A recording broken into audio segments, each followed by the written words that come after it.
Ratnavel.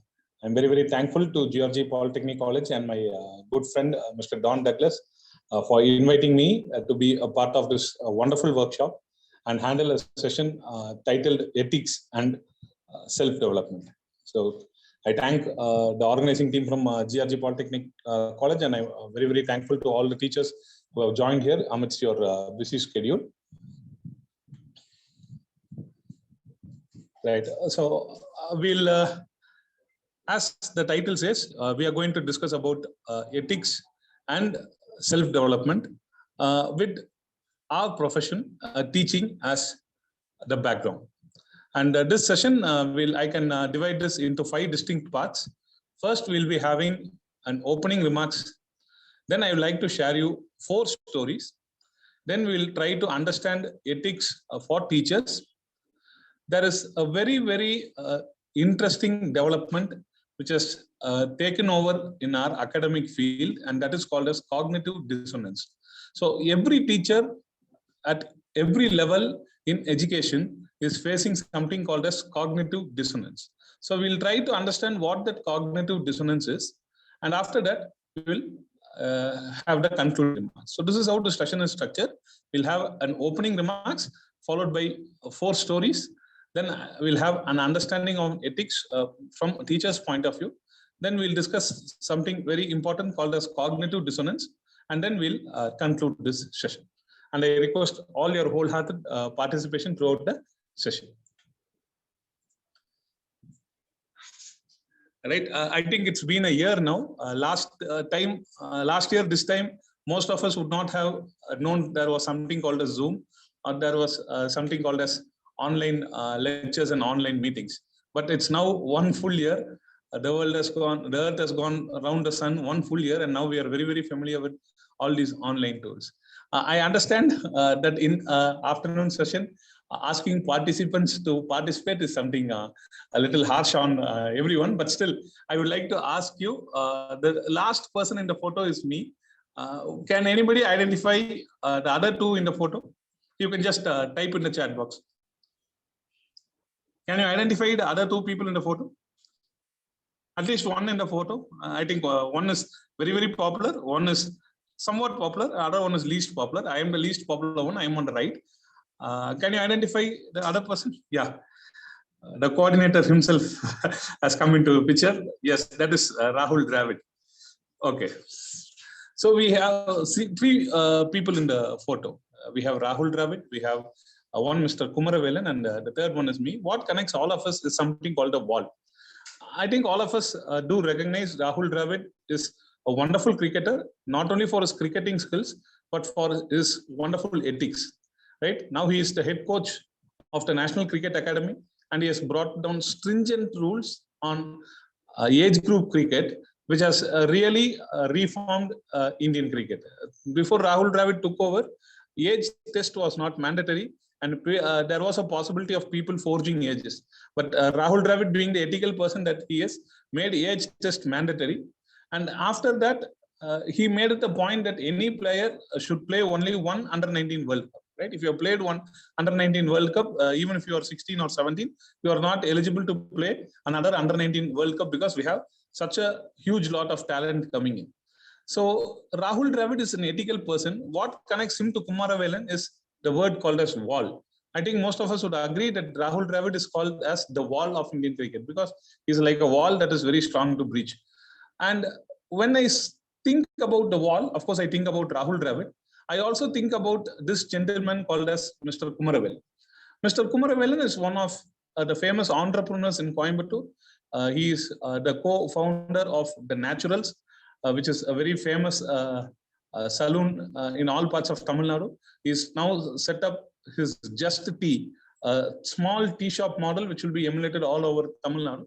And of course, he comes from a family that gave us a product called as Kavin Care, which deals with a lot of cosmetic and beauty products. And Mr. Kumaravelan is one of the very well-known entrepreneur trainers in Tamil Nadu. And he says entrepreneurs need to take risks. And how did he start taking risks? He said he tried to understand how did this risk-taking ability come into him, rather very naturally and predominantly. Then he said, then he understood that was because of a poster. In Mr. Kumaravelan's house, there was a poster which was written, "Ship is safe in the harbor," but that is not the place where ships are meant to be.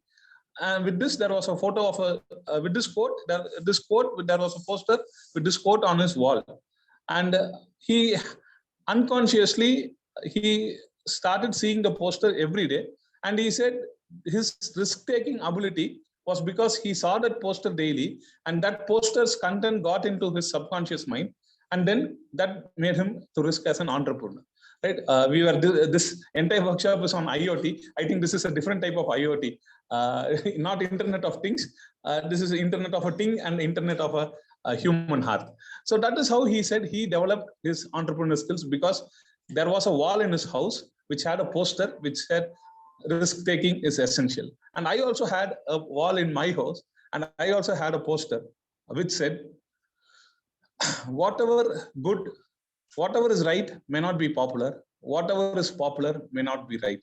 I think with this thought in mind, we can proceed in this session, because we are discussing about ethics and self-development, and we should understand some things may be popular, they need not be right.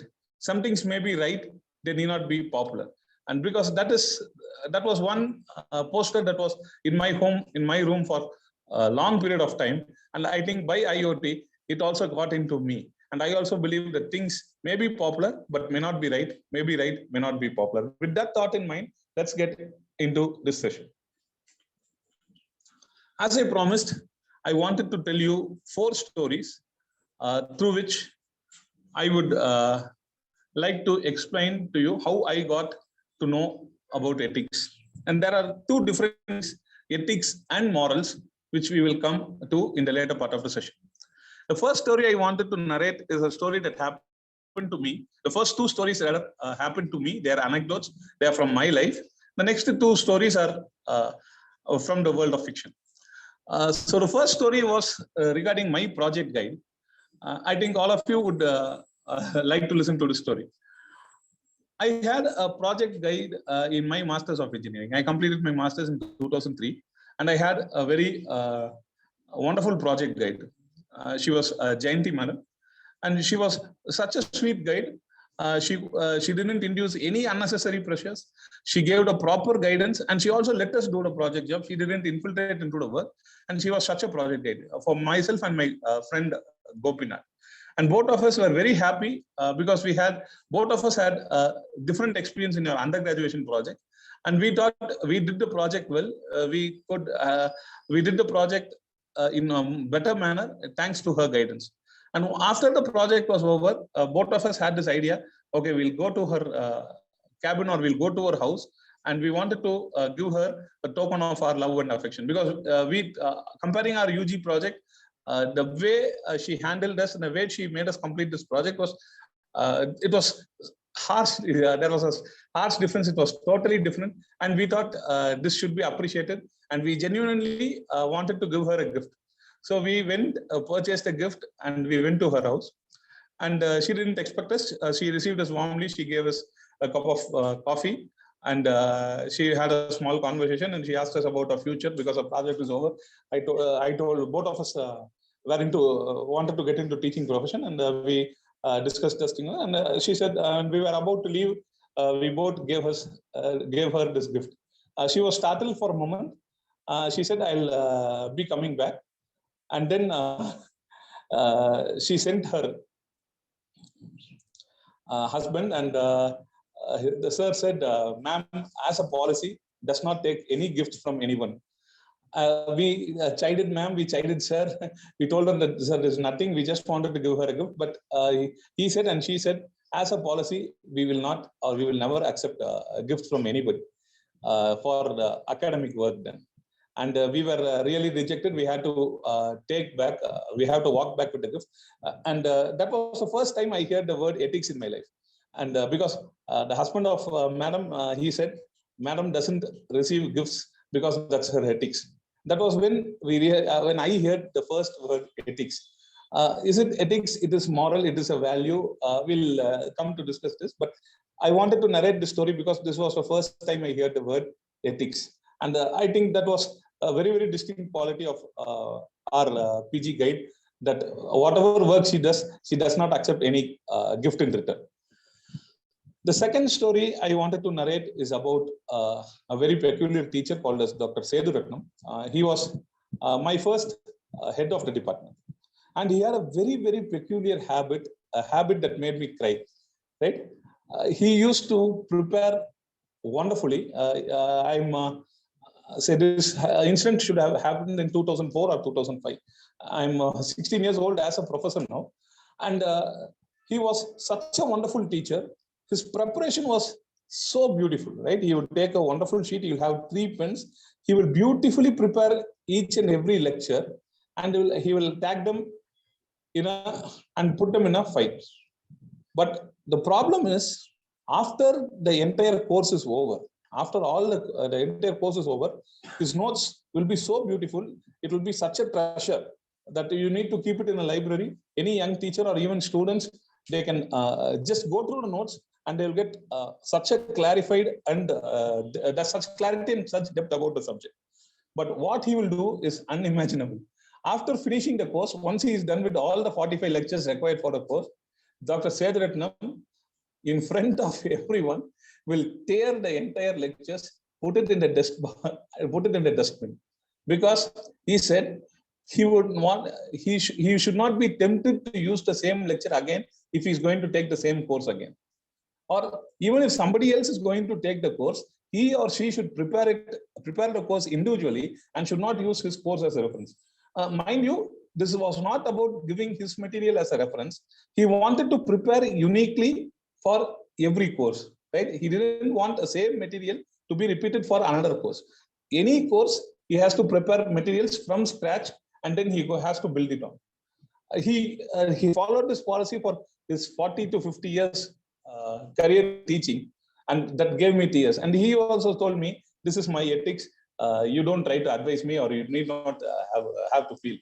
So tear, it's actually literal and figurative meaning. He used to tear the papers, and whenever he used to tear the papers, we used to have tears in our eyes, because it was so beautifully prepared. And he wouldn't allow us to have a photocopy. He wouldn't allow us to take Xerox, because in 2004 or 5, we did not have such camera phones so that we can capture the notes also. But still, that was a very peculiar policy that he had. The third story is from a movie. I think most of you would have seen a movie called as Shivaji the Boss. The dialogues and screenplay for the movie was written by a very, very famous scientist, a very famous person called as Sujata Rangarajan, right? People from Tamil Nadu should be very familiar with Sujata Rangarajan. For people from different parts of India, to say very briefly, he is a scientist and a writer, a wonderful scientist, and even better author. He was the classmate of Dr. Abdul Kalam, and he was the one who developed the electronic voting machines when he was working as a scientist for HAL. There is a particular scene in the movie where a minister, who's a very corrupt minister, will not do a favor for a person even when he observes bribe, because he says professional ethics. And the hero will come again and he will do something. And when the minister asks, why are you doing it? He will say professional ethics. I think you have to see the movie. That is a very, very interesting scene where the author conveniently puts the meaning of the word as professional ethics, right? Why would this corrupt minister not give permission even when he is bribed? He will say, this seat was gifted by that particular personality. Due to professional ethics, I cannot go against that particular personality. And once again, when the hero he creates a problem for the minister, and the minister says, okay, you created so many problems, why don't you leave the money with me? The hero simply says professional ethics, and he goes away. If for those of you who have not seen the movie, I think you should see the movie. It gives you a very, very clarified and precise picture on what is called as professional ethics. And I will also like to narrate this story. This story was also written by Sujata. Those of you who can read Tamil, you just Google Oru Laksha Butthagangal. This is a wonderful story written by Sujata, which will give you or which will give you a beautiful perspective on what ethics is all about. To cut a long story short, the story goes like this. There is a conference conducted, and the convener of the conference is a very influential person. He, on successful completion of the conference, he is supposed to be awarded a very big title by the government. The conference is going well. It will be the last and the final valedictory session, and he will be met by a very timid person. That timid person will tell to him, sir, I want to do a small activity. And this timid person was very well known to this conference convener previously, and he has a lot of regards and lot of sentiments for this person. And this timid person has all the logic and he has all the rights to ask for that particular favor. He wanted to burn the souvenir of the conference as a token of bad will generated to a particular community. The way he puts and way he convinces the conference convener, the way he tells, the way he explains his logic and reasoning for burning the conference souvenir is so spotless that anybody reading the book will agree and they will sympathize with that timid boy and that he is right. The conference convener will say that, okay, we'll manage it, don't worry. At the end of the story, the timid boy will be caught by the police as a matter of, as a terrorist, and the conference will be saved, the valedictory session will be saved, and the conference convener will be given that particular title. So who is right here, who is wrong, will be totally a very confusing area, right? We call that ethical blind spot, right? So I would request you to go through these stories also. These two anecdotes and these two stories actually gave me a wonderful idea about ethics and morality. So I just wanted to narrate them all before we get into a picture. So the third part of our session would concentrate on ethics for teachers. What we'll do is, first we'll try to understand what ethics is.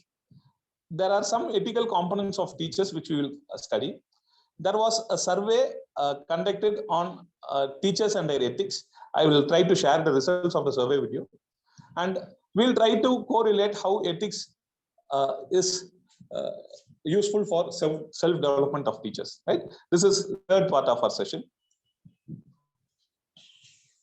Right. I think most of us are familiar with the word ethics and the course professional ethics. I think most of you would have had the opportunity to handle it as well.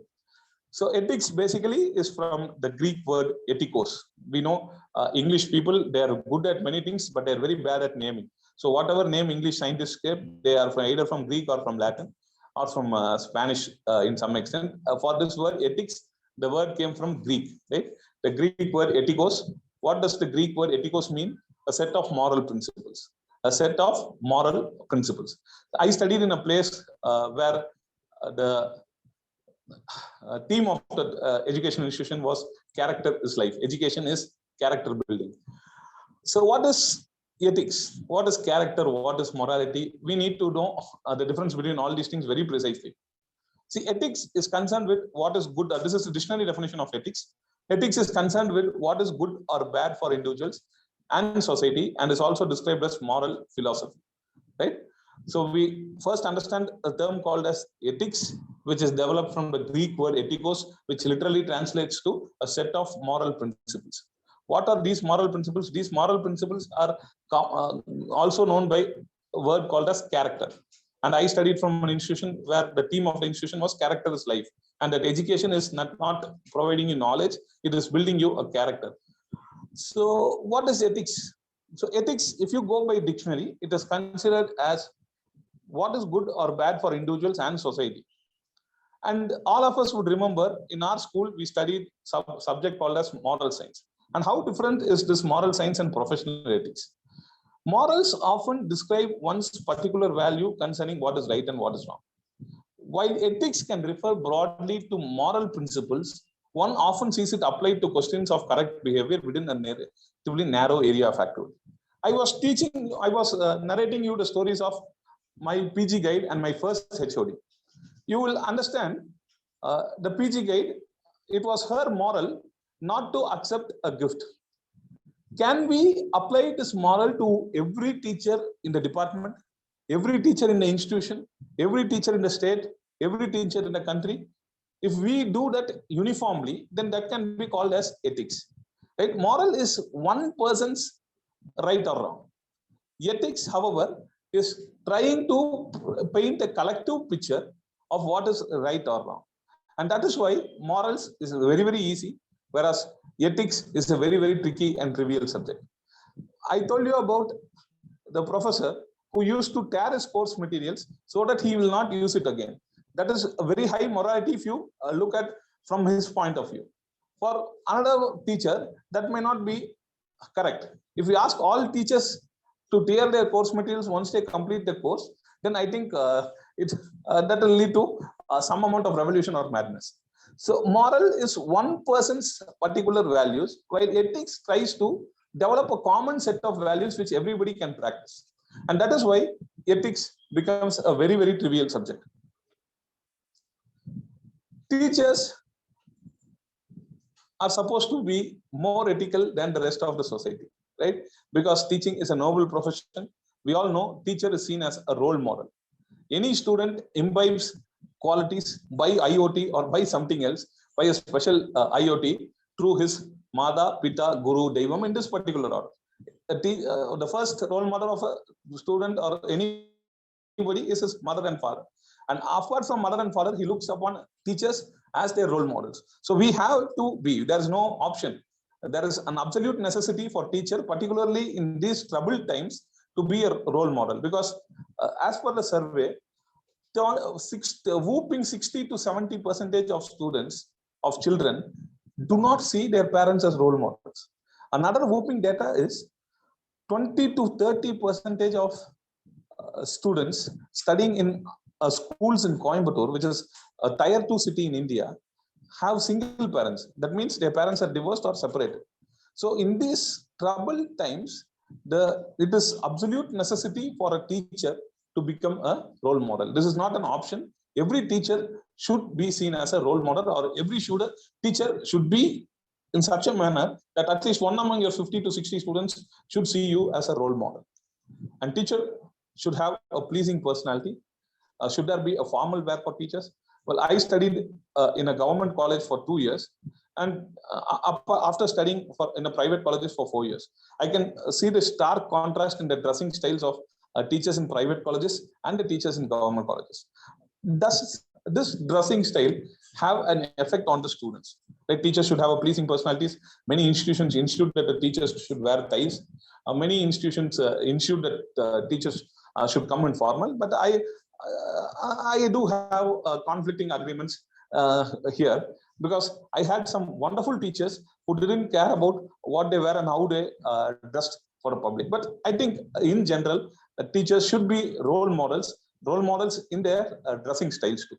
I know of a classmate who was so inspired by the dressing style of a particular teacher. He used to copy whatever dresses the teacher wears. Right? The teacher would have come up with a beautiful shirt and a beautiful pant. The entire definition of beauty or formal dressing came from that teacher. Whatever dress the teacher wear, he would go and purchase it for Diwali the next day. So he used to have that as mind. Not, of course, may not appeal to all students, but I think a good majority of students would like to see their teachers dressed formally and have a pleasing personality. And of course, this is even more important. The character of a teacher is very, very infectious on a student, right? A teacher should be of a wonderful character, a very good character, because your character not only reflects your actions, it is very, very infectious. It rubs onto your student. But unfortunately, we do not have any metrics to quantify or qualify the character of teachers. It is up to our individual teachers to show that we are people of good characters. And teachers, apart from being a role model, apart from understanding that they are a role model, apart from developing a pleasing personality, apart from being people of good character, should have adequate mental health, right? I had the honor of meeting one great academician called Dr. Prasad Modak, who is the pioneer of a concept called of life cycle assessment in India. And he used to emphasize why teachers of all people should have vacations. Right? Most of us in teaching profession, we have faced this wrath of common public. These guys don't do much physical work, and they still get a vacation for 12 to 14 days. And what do we do in our vacation time? Right? Most people do not understand that we are either in invigilation or either in valuation, and we do get a little, relatively little time to go on a vacation. Right? It is called vacation leave, but how many of us go on a vacation? But Dr. Prasad Modak, he used to say that any teacher, given the volume of mental work we do to maintain our mental health, we should go on a vacation at least annually. If not possible annually, at least we have to go on a vacation for 3 to 5 days, because that is the only way a teacher should have an adequate mental health. So teachers, next time do plan your vacations, because our mental health is very very important, not only for us, for the society as well. And there are many institutions which have started developing code of ethics for teachers. Unfortunately, or rather very fortunately, we do not have that system in vogue right now in this parts of the country. But there are even in many institutions up north and in many foreign countries, any teacher is expected to sign a code of ethical conduct. Right? Teachers are expected to sign a code of ethical conduct, where their ethical conduct will be discussed in these 7 streams. How you have to ethically act with your student, how you will have to ethically act with the parent or guardian of a student, how your ethical behavior will be defined with respect to your colleagues, with respect to authority, leadership, management, however you call them, or superiors, how you have to adapt to the system. If you have any disagreements with the system, how you should go about it. That is all described in teacher versus system.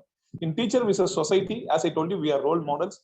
How should we act in a society? We should act in a society in such a manner we do not bring any disrepute to the institution, if not for us. And finally, every teacher will have his own unique personality. And how will this code of ethics affect his personality? These are the 7 ethical components under which a teacher will be bounded. Right? What is the ethics with which you have to deal with a student? What is the ethics which you have to deal with a parent? What is the ethics which you have to deal with colleagues, with your authorities, with your system, with the society, and with your own unique personality? I think in a matter of few years, as we are speaking in 2021, I think by 24 or 25, every teacher who is going to work in an institution should will be in a position to sign a code of ethical conduct of teachers. Right? Just like a code of professional conduct for engineers and doctors. Of course, this is not picking up in India, but I'm sure within 3 to 4 years, just like our accreditation systems, this will also be made mandatory for our teachers. So I think it's wise for you, if you are interested, or if you, because I personally believe every teacher will have a moral. Grouping thus should come naturally. It should be shared from person to person. Putting it as a system, I think will have it will not be an ideal way to put an ethical code of conduct, but I think in 3 to 4 years this will be a reality, and we should not be branched in our ideality. We have to get into reality. So we need to understand that these are the 7 components of ethics for teachers. And I was speaking to you about a survey of teachers which we conducted in Coimbatore, which is a tier 2 city. The survey sample size had 200 teachers at middle school level, 200 teachers in higher secondary school level, 200 teachers in engineering, medical, professional colleges level, and 200 teachers in arts and science colleges level. And these were the few questions we asked. The first question was, should there be an ethical code of conduct for teachers in higher educational institutions? As we were just speaking about that, should there be a written document with some 16 to 18 pages describing the ethical conduct of a teachers only in higher educational institution? This was not asked for school people. Yes or no was the question. Just to ensure that you people are with me, we have 22 wonderful people here. Just to ensure that you people are with me, I would just request minimum one comment in the chat box. What do you think? Should there be an ethical conduct for teachers in higher educational institutions? Yes or no? I have the results I'm going to share with you, but just to ensure that you people are here with me, I just request one comment in the chat box. Your feeling whether there is a need for written ethical code of conduct for teachers. What do you think? Anyone there? Please give me a sense of reassurance, please.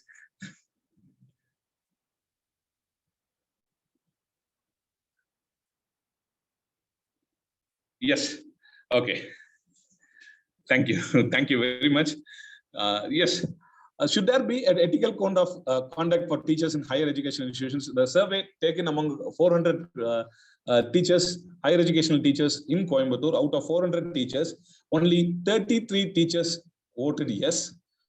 A whooping 200 plus teachers said no, whereas the other teachers said not. They were not able to come to a conclusion. Thank you, Amit sir, for your response. Thank you very much. Why do a majority of people say no? Because they believe that ethical code of conduct should come from the teachers and it should not be enforced on the teachers, right? That was the line of thought of a majority who said no.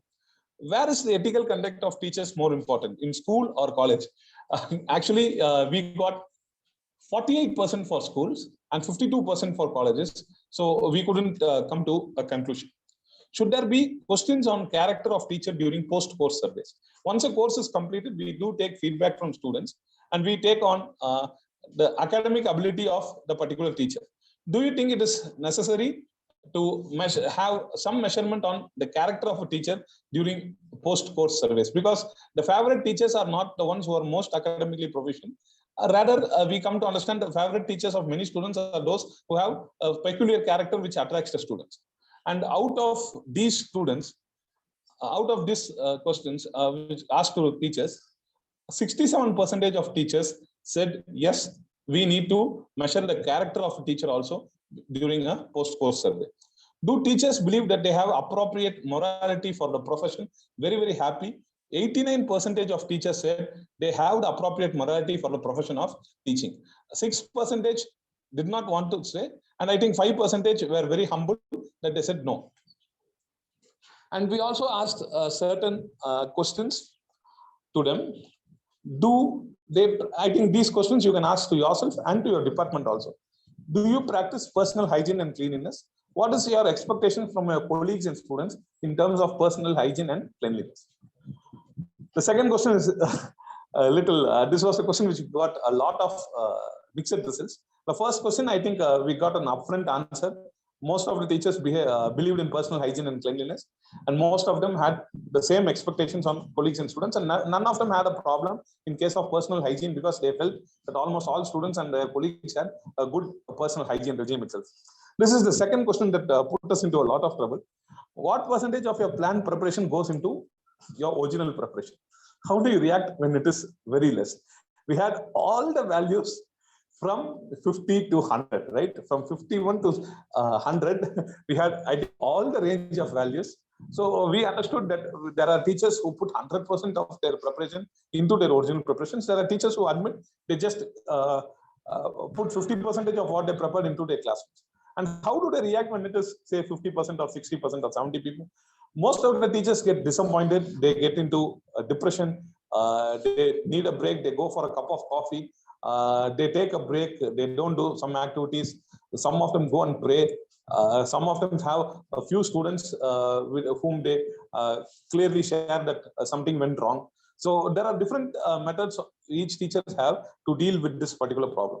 The next question was, what would be your response when your class did not go well as planned, or when you understand it was not effective, right? And most of the teachers had very high morals that they said they would admit it to their students that something did not go well, that they have to come back to the same class again. Some teachers say that it may not, that it was God's design and we have to improve. And this problem is more prominent or more pronounced when it comes to online classes, where you have this technological component and either your students or the technology doesn't work conveniently for you. But I think most of the teachers do have a great source of guilt when the class didn't go as well as they have planned. And I think that is the fundamental system in which our entire country is built. We have such strong and wonderful teachers. So have you been angry that your other responsibilities take too much time and steal the time allotted for your main responsibility, teaching. I think all of us teachers understand that apart from teaching, we do administrative works, we do research works, we do accreditation works, we do a lot of works apart from teaching. And when those works take your time of teaching, right? You wanted to prepare at least 30 minutes for a session, and you are just able to devote some 10 to 15 minutes for preparation. How angry you are, right? Out of 100%, 90% of teachers get very, very angry when their preparation time is reduced, right? They vent out their anger at the students. They sometimes vent out their anger at empty walls. They even sometimes, there are people who vent out their anger at their higher authorities as well for giving them such a workload, right?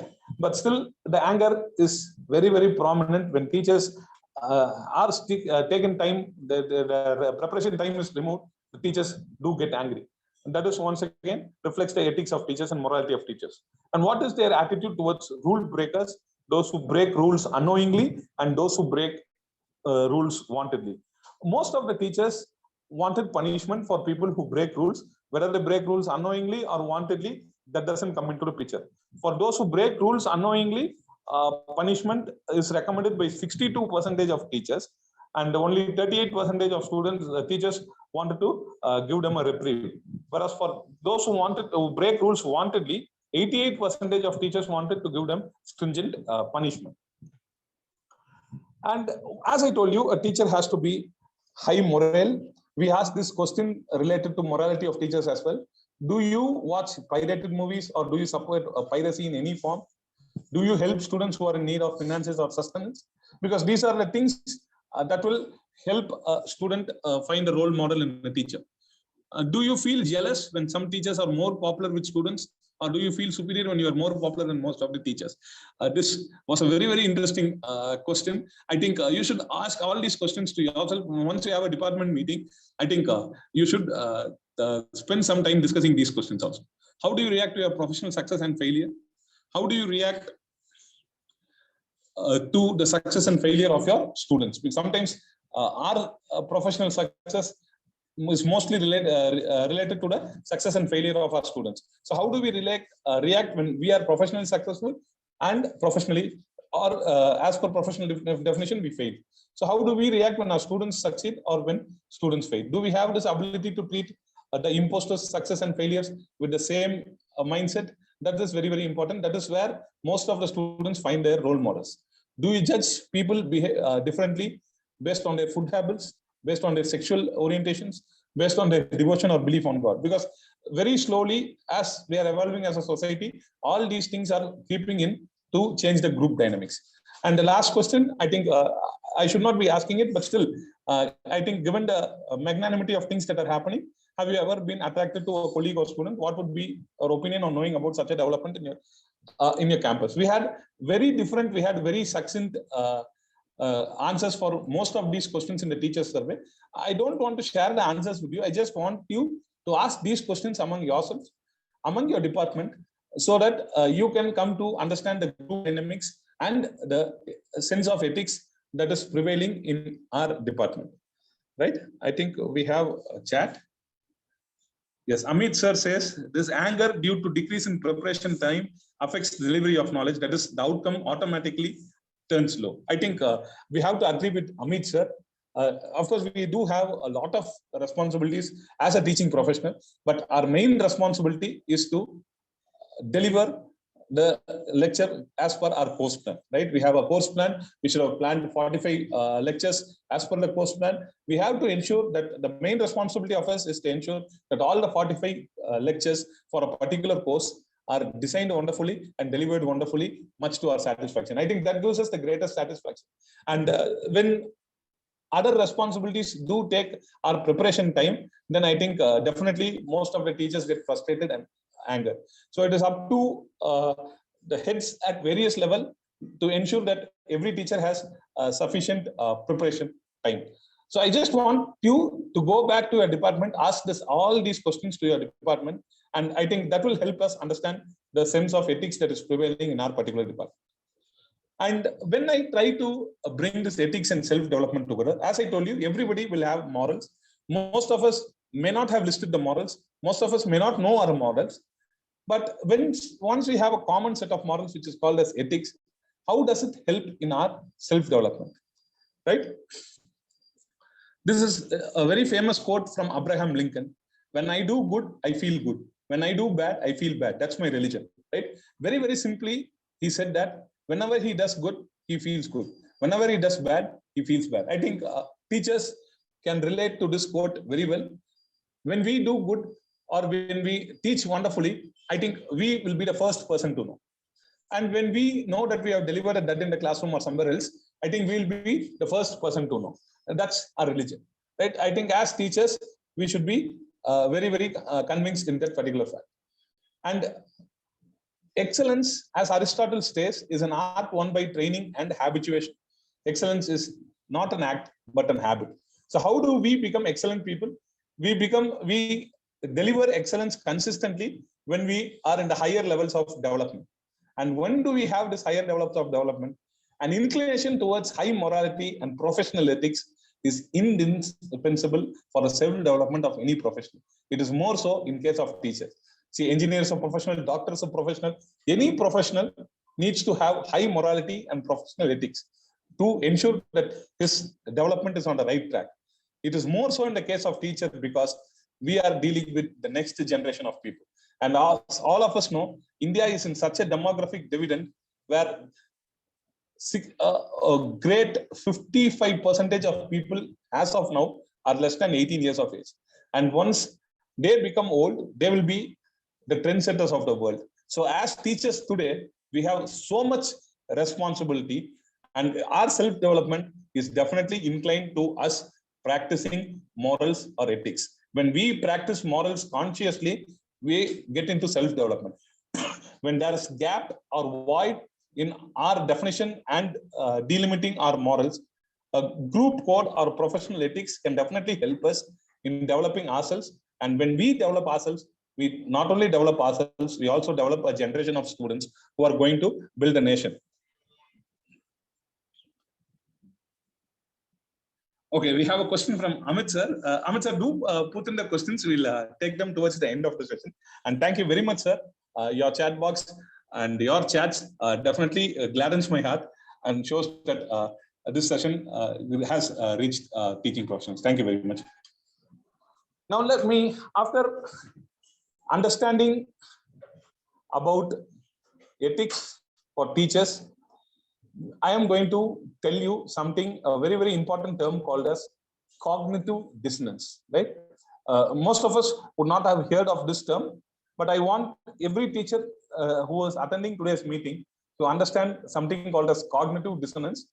It will not help us, not only as a professional, I think it will help us as a human. So to understand cognitive dissonance first, I think most of us should understand what is meant by oxymoron. Once we understand oxymoron, it will be very, very easy for us to understand something called as cognitive dissonance. How does this cognitive dissonance affect our teaching?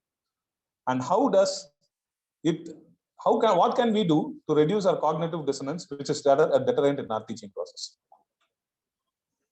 So first, let's start with oxymoron, right? Oxymoron, I think most of you would have heard. There are lots of WhatsApp forwards on oxymoron these days. Two words which are actually opposites that are used together, that is called as oxymoron. For example, open, secret, which you can see. Open and secret are two different words. They are extreme opposites. They're two opposite poles, but they are used together. Exact, estimate, right? Most of our teachers would be very familiar with that. Working vacation, deafening silence, natural acting. He's a natural actor. Like, come on, acting is artificial. How can he be a natural actor? Paid volunteer. Volunteer is somebody who is not paid for a job, but we now have paid volunteers. Advanced beginners course, right? So most of these words are called as oxymorons, right? Constant variable, unconscious awareness, virtual reality, in fact, is a great one. Plastic glass, you should have heard. Plastic is a different material, glass is a different material. Now we have something called as plastic gas. So these when two words are which are non-synchronous are used together, I think that this becomes an oxymoron. And I think most of us would have received a WhatsApp forward which says happily married is the most notorious oxymoron, right? Let me not get into that, but I just wanted to let you know that oxymoron is when we have two contrasting words together. When we have two contrasting words together as a phrase, then that becomes an oxymoron. Why I am telling about oxymoron before we go into cognitive dissonance, you will understand.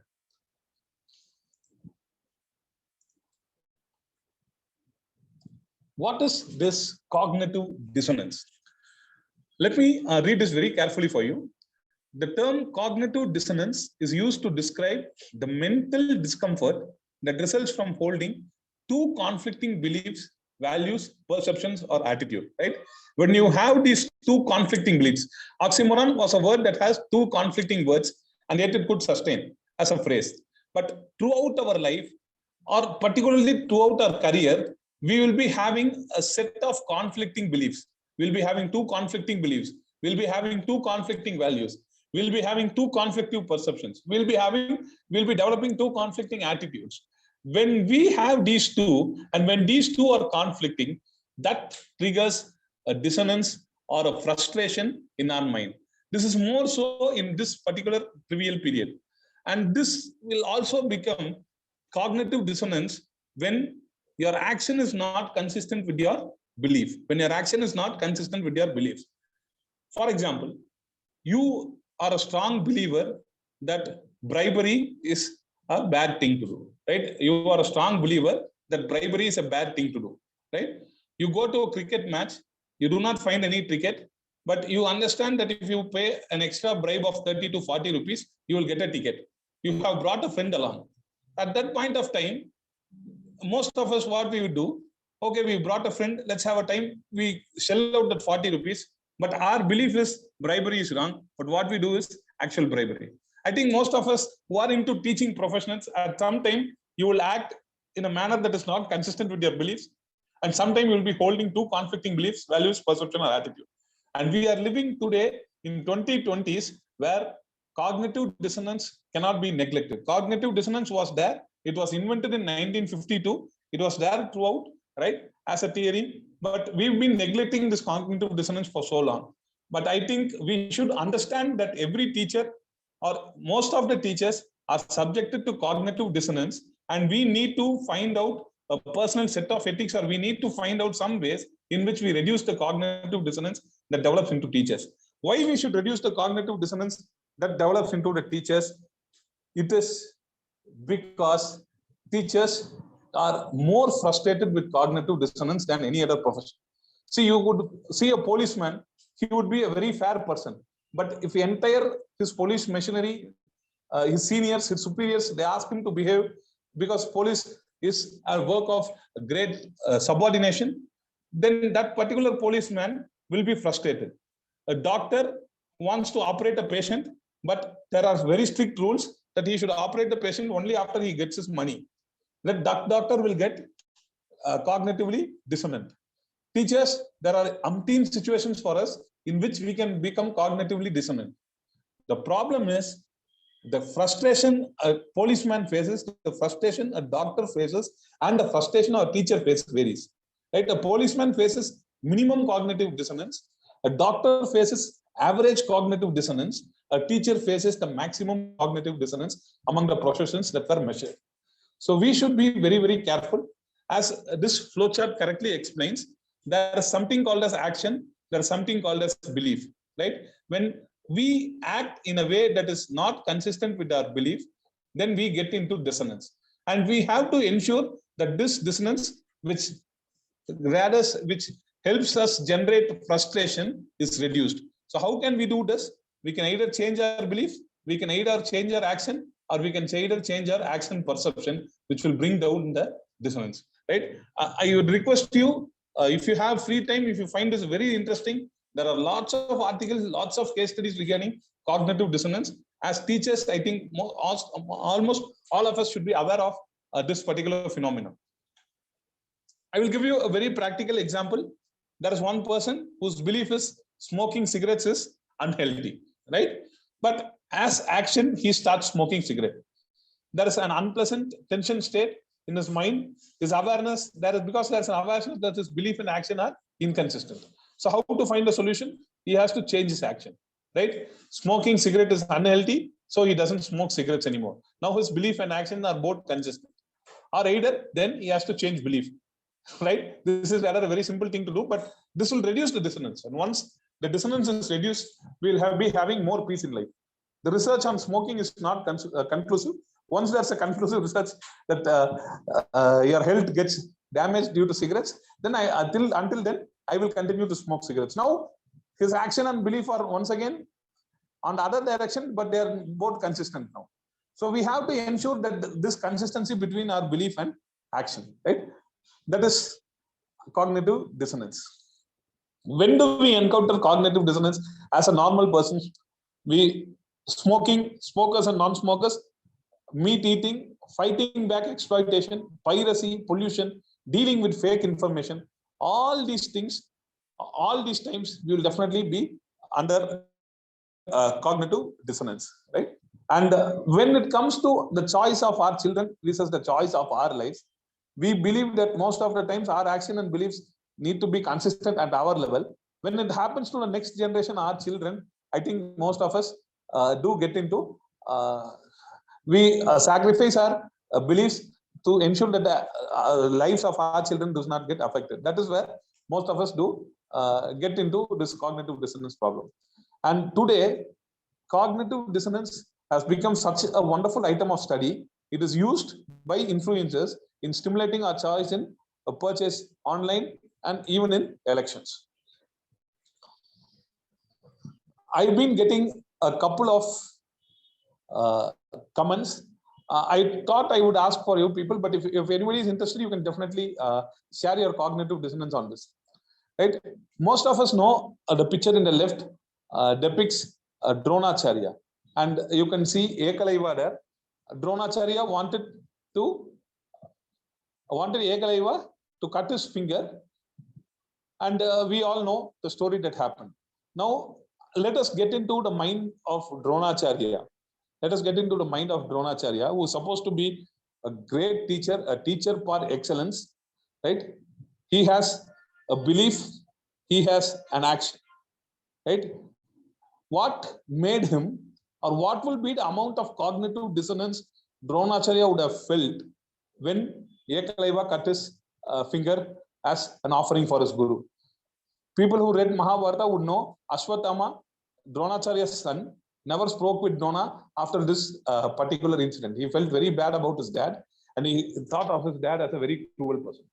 So what would be the amount of cognitive dissonance that would have went into the mind of Dronacharya when he performed this particular activity?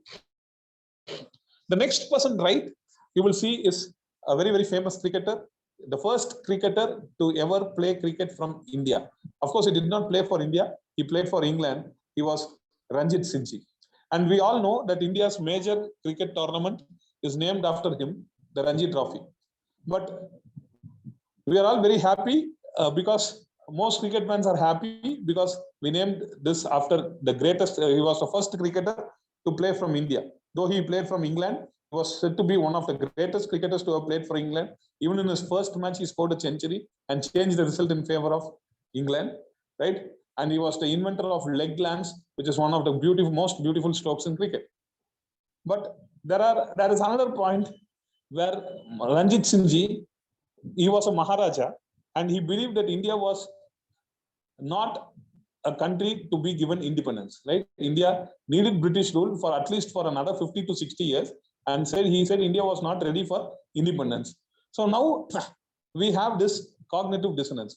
We have one belief that he is a great cricketer, right? And we also have another belief this gentleman did not support independence. Now these two are contrasting beliefs, and when we look at Ranji Trophy, we get an idea. Should this trophy be named after this person who did not believe that India needed independence? Or should we name this trophy upon such a great cricketer? Should we not take his personal life or his personal comments from his cricketing career? So this is cognitive dissonance in today's world, where we have a person who does well professionally. He utters a comment which is not consistent with a popular belief, then all hell breaks loose, right? I think most of us would have faced this situation in college also. when, especially for teachers, where do we experience this cognitive dissonance, right? There is a track or Karth theory, which was formed by a very famous teacher in Coimbatore. He says a teacher has 4 responsibilities, TRAC, right? Teaching responsibility, research responsibility, administrating responsibility, care responsibility. And he said, if your student is bright, your responsibility should be teaching, research, administration, care, in that particular order. But if your students are not that well, you have to go in the reverse order: care, administration, research, and then finally you can go to teaching. So he says any teacher should perform all the 4 responsibilities. As Amit sir put in the comment box, I think most of us would have faced this dilemma. We believe that teaching is the major responsibility. We believe that research is an additional responsibility. But when research is thrust into our hands, then that becomes the problem. We get into cognitive dissonance. Accreditation, right? We have a NAC accreditation, we have an NBA accreditation, and we have private accreditation also in forms of ISO or other standards. So do we need this accreditation, right? Most of us would have faced this question. We create course outcomes, we create program outcomes, we match these course outcomes, we match these program outcomes. Are we able to measure all these in our students in day-to-day life? When we think on that, we get a lot of cognitive dissonance also. The metrics issues. Is our student who does 80, who gets 90 marks, is he really brilliant? Or does he have a technique with which he scores his 90 or 80 marks? Right? Is he able to get that outcome done? Is he innovative? Is he able to offer any solutions to the society to solve a problem? All these metric issues will lead to cognitive dissonance. We have student relationships, right? These student relationships, we would have believed that a student would be of particular caliber. When that is contrasted, then we develop cognitive dissonance during our student relationship. We are a large bunch of faculty. When we when we consistently react with the faculty, there is a set of cognitive dissonance in our teaching faculty, inter-faculty relationships as well. So all these get into teaching. Once again, this is a big study, and I'm just putting the tip of the iceberg for you. I think most of us should understand that any teacher working in any engineering college or any polytechnic or arts and science college, he undergoes cognitive dissonance. It is a natural phenomenon. It is not a psychological problem. It is a natural phenomenon that we undergo cognitive dissonance. The problem is when this cognitive dissonance keeps on going, it develops a lot of frustration, which leads to medical ailments as well as psychological ailments. So what we have to do is we have to understand that cognitive dissonance is happening, and we have to go through a strategy to ensure that this is reduced. We have to add more supportive beliefs that outweigh dissonant beliefs, right? We should increase our beliefs. We should increase that there are people believe differently. We should be more accommodative. Once we have more supportive beliefs, that will outweigh our dissonant beliefs. We have to reduce the importance of conflicting belief. When there are 2 conflicting beliefs, you should reduce the importance of the conflicting beliefs so that your mind will be at peace, right? And then at times you can change your beliefs, and at times you can change your actions as well. Changing beliefs and actions is rather a very difficult term, but once we do this, we can definitely reduce the cognitive dissonance. Once we reduce this cognitive dissonance, we'll be more at peace with ourselves and the world. The time we are more at peace with ourselves and the world, we will be very open to get into ethics. And once we get into ethics, definitely we'll be going towards self-development.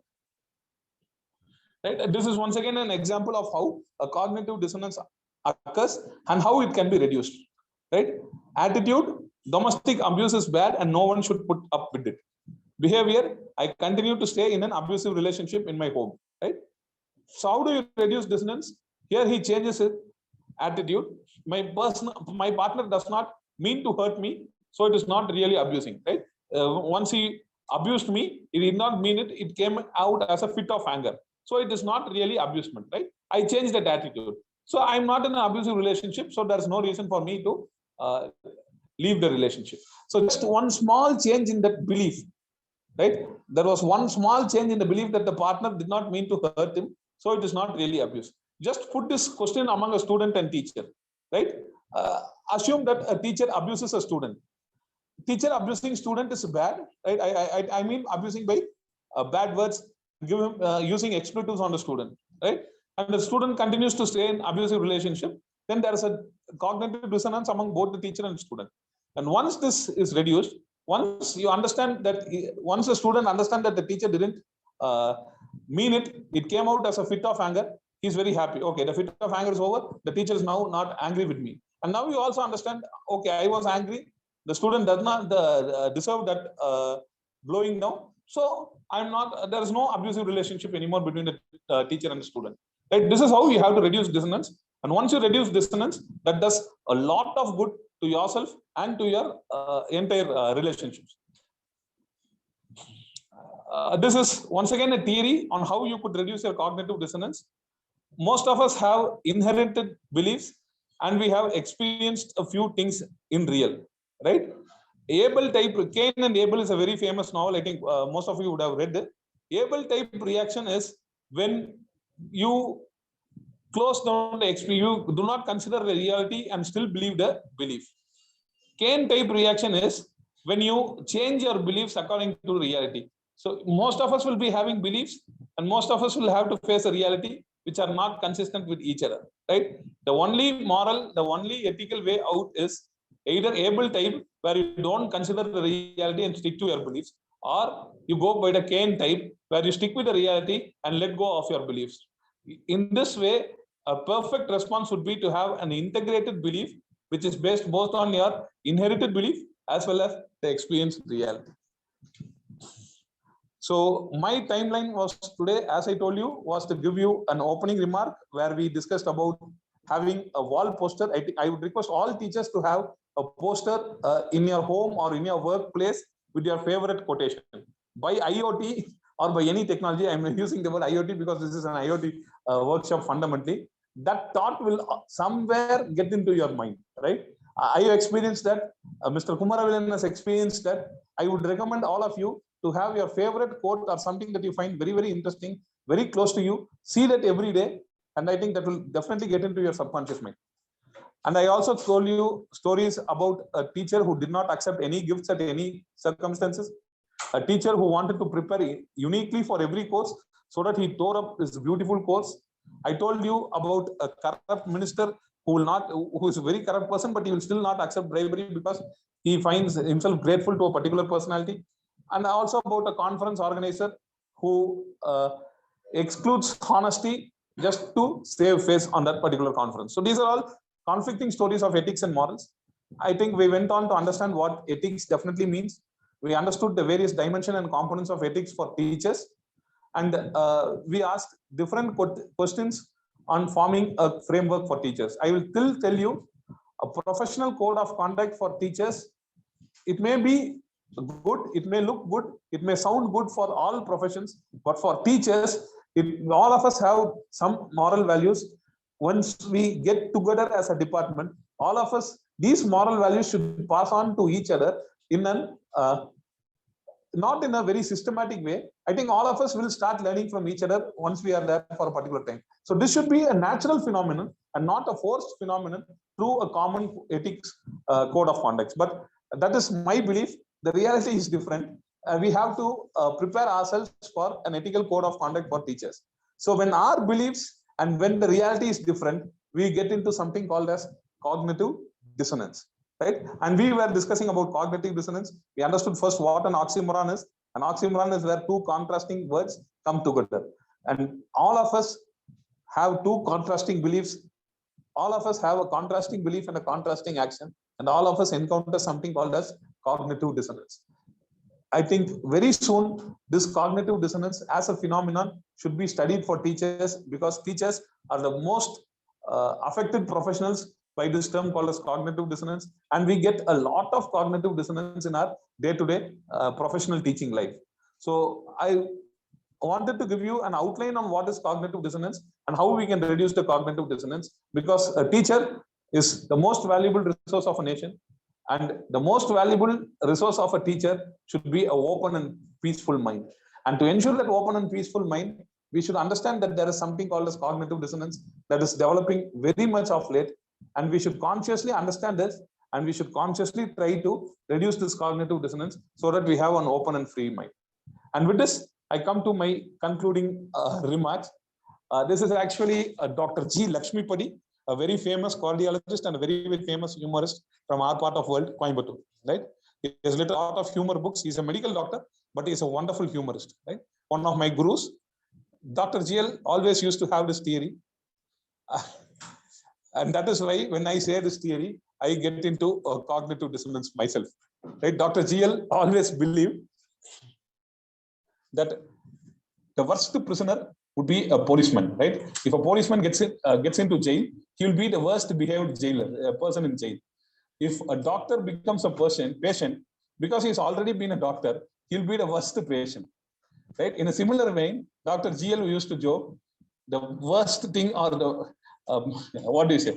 The most nastiest assignment for a teacher will be to teach other teachers, because when teachers are teachers, they are wonderful people.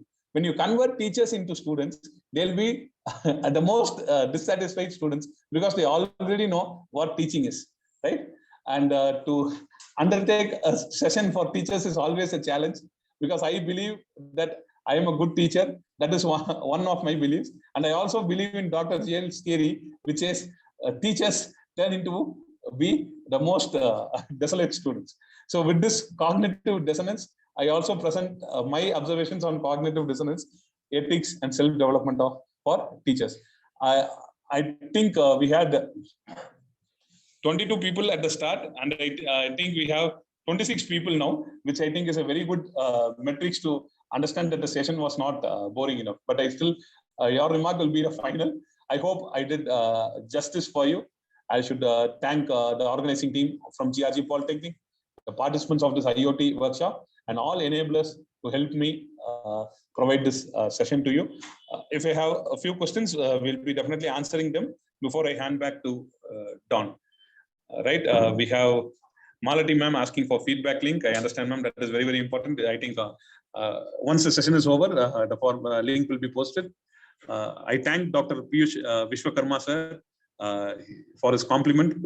I thank Shanu Sharma for her compliment. And we also have a question from Amit sir. In some colleges, more load is given to faculty. In that case, what a teacher should do? I think this is a question that needs to be answered by all of us. I think as leaders, the head of the department or the head of the institution should consciously ensure that, of course, we teachers are professionals, we get paid for a job, but our job, I think since we have teachers as leaders at all levels, I think they should first understand that we are doing such a wonderful job, right? So everybody should allocate enough time, ample time, even more than ample time to teachers for preparation, and understanding that they have different times, they should allocate other works. And this allocation of extra responsibilities should be based on the strength of the teacher, and it should not be based on the weakness of a teacher. Not every teacher can do research work well. Not every teacher can do academic work well. Not every teacher can be a very caring teacher, right? There are some teachers who are more inclined to research. So those teachers should be given more research responsibilities. There are some teachers for whom administration comes easily. They should be identified and they should be put in administration. And there are some teachers who are naturally very, very caring. They should have been brought in such an environment, and they should be allocated jobs, certainly. So it is up to the leadership to understand that teachers are very, very valuable resources, and to ensure that our teachers do not feel stress, right? So I think that is up to the teachers. And what the teacher should do when workload is given more, I think very passionate teachers, what they will do is they will understand, they do develop cognitive dissonance, and for that cognitive dissonance, they will take some time out of their schedule. They spend extra time, they put in extra energy to solve that particular problem. Because at the end of the day, whatever thing happens, we are all teachers. We are all there for the next generation of students, right? I think we should understand that. Thank you, Amit sir, for that question. And thank you, Hardi, for your response. And thank you, Amit sir, once again for your compliment. I think you people were a wonderful group of audience. I wanted to share a very rather dry subject with you. I think most of you are in a technical session, and to have a non-technical session where we discuss about ethics, where we discuss about cognitive dissonance, was a great opportunity. I should thank GRG Polytechnic, Don Douglas sir, Malati ma'am, and the entire team for this opportunity. Thank you very much. With this, I hand over the proceedings back to the organizing team. Thank you. Thank you very much for having me. Thank you, sir. If there is any queries, please ask. I mean, the professors, if you have any queries.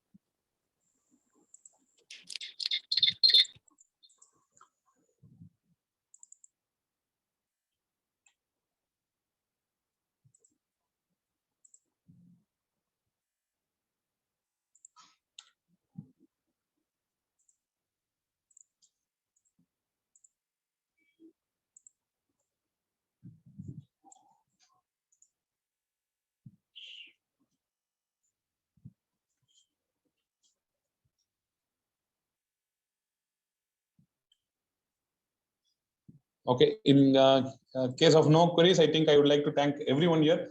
I would like to thank you all by name: Amit Arora sir, Arul King, Arul Moli, Dr. Piyush Vishwakarma, Dr. Shekalpa and Kalkali, Maladi madam, Gavaskar sir, Hardi, Kalaivani, a very interesting name, Love Kumar 034, Mr. ML Ramamurthy, Prema madam.